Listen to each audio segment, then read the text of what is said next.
My brother Daniel was 26 when everything changed. For 2 years, he carried a wife who treated him less like a partner and more like a safety net.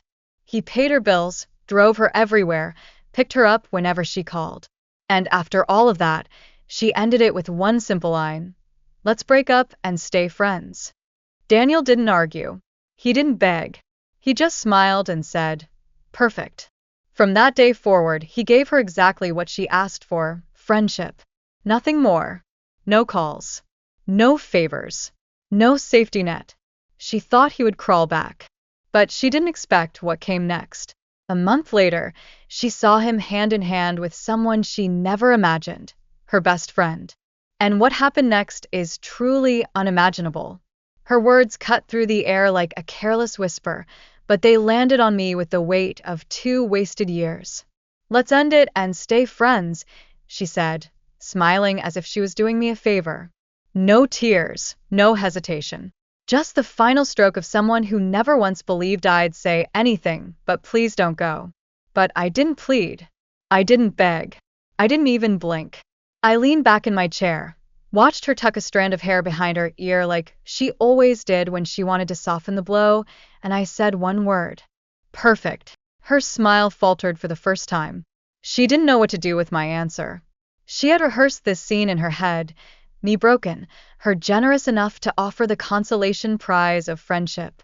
What she hadn't expected was for me to treat her suggestion as if it were a blessing wrapped in silk. I stood up, dropped a few dollars on the table to cover my half of the meal, because for once, I wasn't paying hers, and walked out before she could recover. That night, the silence between us began. No calls. No text messages. No late-night drives to pick her up when she didn't want to Uber. No groceries mysteriously appearing in her fridge because I had just thought of her. No payments on bills that magically seemed to land in her lap every month. She asked for friendship. She got it in its purest form: distant, polite, and absolutely detached. At first, she didn't notice. She thought it was a phase, a quiet sulk, the kind of wounded pride men carry for a week before crawling back. She waited for the knock on her door. She kept her phone nearby, expecting the inevitable "I miss you." But nothing came. And in that nothing, she began to unravel. The first sign was her accidental message a week later. "Hey, how are you?" Short, casual, disguised as a friendly check-in. I replied with the same tone: "I'm good. Hope you are too." That was all. No warmth, no hidden plea. Just the kind of answer you'd give an old classmate. Then came the test. "Do you mind giving me a ride to work tomorrow?" "My car's acting up." I typed back in seconds: "Can't. Busy. Hope it works out." The silence after that was louder than any argument we ever had. She realized, slowly, painfully, that she wasn't the center anymore.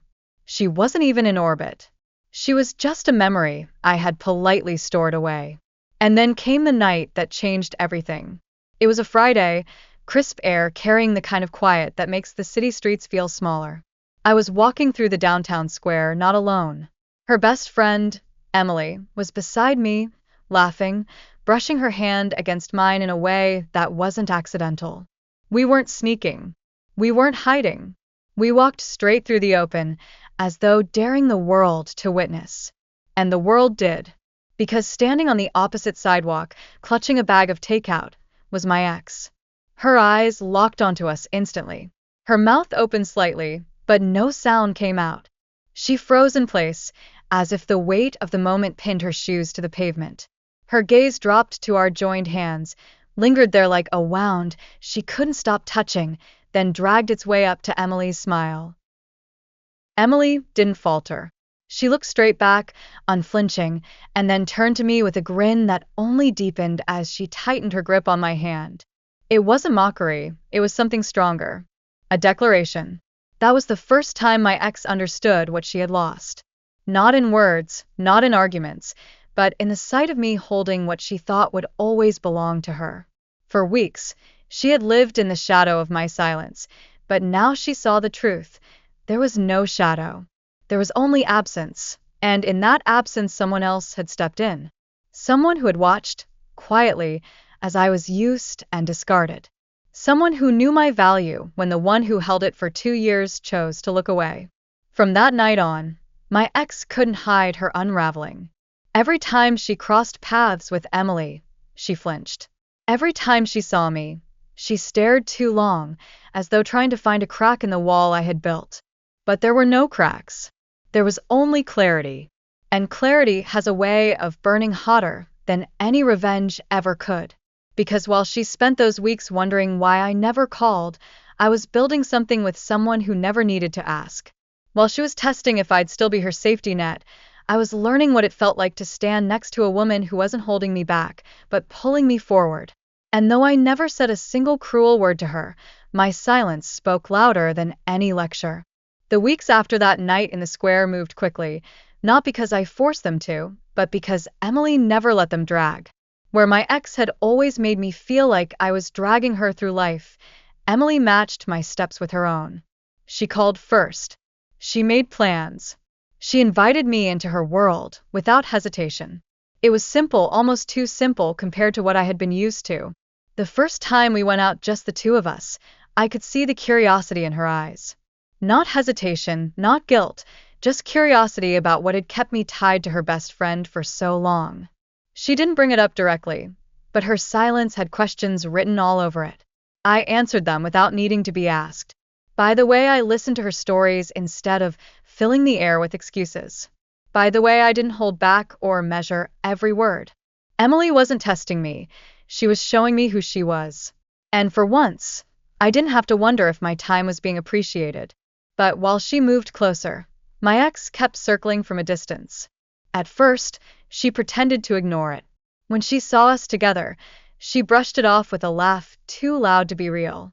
But that act didn't last. Soon, the questions started floating through the same mutual friends who once carried her complaints to me. Are you two serious? When did this happen? Wasn't she your wife, best friend? I never answered those questions directly. I didn't need to.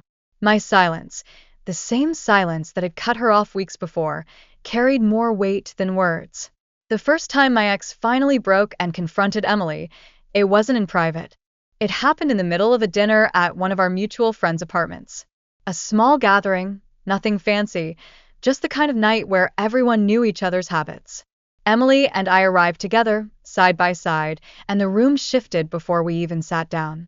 I didn't announce it, she didn't either, but the sight of us arriving as one said everything. Halfway through the evening, I caught my ex staring at Emily with an expression that mixed disbelief and something close to desperation. She waited until most of the group was distracted in the kitchen before she leaned across the table and whispered sharply, "So, this is what you've been doing behind my back?" Emily didn't flinch. She looked her straight in the eye, calm and firm. "Nothing behind your back. You ended it with him. Remember?" That sentence landed harder than she expected. My ex leaned back, stunned, not because Emily was cruel, but because she had cut straight through the lies she had been telling herself, that she still had some sort of claim on me. I stayed quiet. Not out of fear, not out of restraint, but because I didn't owe either of them an explanation. Emily had spoken the truth. And in that truth, there was no room for discussion. After that night, my ex changed tactics. She stopped pretending it didn't bother her and started showing up where she thought she could regain control. She lingered around friends she had ignored before, hoping someone would give her answers. She even tried messaging me again, this time not with casual friendliness, but with carefully placed guilt. "I can't believe you'd move on this fast. Especially with her." I replied once, short and clear. "You wanted friendship. That's what you got. Nothing more." That message ended any illusion she had left. From then on, her frustration stopped being quiet. She complained to anyone who would listen, but the more she tried to paint herself as the victim, the more people reminded her of her own words. "Let's end it and stay friends." Meanwhile, Emily and I grew closer with every week. She wasn't rushing into anything. We didn't put labels on what we had immediately. But the difference was obvious. We weren't circling each other, waiting for permission to care. It felt natural, steady, and above all, real. The turning point came one Sunday afternoon. We were sitting on her porch, the kind of quiet day where no one had anywhere to be. She leaned back in her chair, glanced over at me, and asked, "Do you ever regret it?" How it all happened. I knew what she meant. She wasn't asking if I regretted her. She was asking if I regretted leaving 2 years of history behind so suddenly. I shook my head. No, I regret not walking away sooner. Her face softened, but there was no pity in her expression, just understanding. That was the difference. Emily didn't want me because she pitied the way I had been treated. She wanted me because she saw what was left when all of that was stripped away. That afternoon marked the shift. From then on, we didn't just spend time together, we built something. Small steps at first. Cooking dinner together, meeting each other's families, planning weekends without waiting for someone else to dictate them.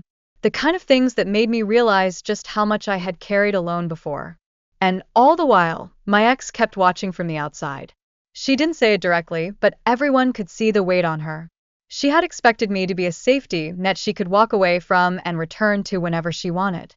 Instead, she watched her best friend step into a place she never thought anyone else could fill. The irony wasn't lost on me. The same woman who told me I should be content with just friends was now learning what friendship actually looked like when stripped of convenience. I had given her exactly what she asked for, and that gift had turned into the one thing she couldn't stand: complete indifference. By the time Emily and I attended another mutual gathering, months later, the roles had fully shifted. My ex sat across the room, quieter than I had ever seen her, watching as Emily reached for my hand without hesitation. No hiding, no secrecy, no guilt. Just a connection built on everything my ex had dismissed. And in that silence, she finally seemed to understand. Not only had she lost me, she had lost the image of herself she had held on to for 2 years. The woman who thought she was irreplaceable now sat staring at the proof that she was not only replaceable, but already replaced. That was when the story turned. Not for me, I had already moved on, but for her. She realized too late that her decision hadn't just ended a relationship. It had opened the door for one she could never undo.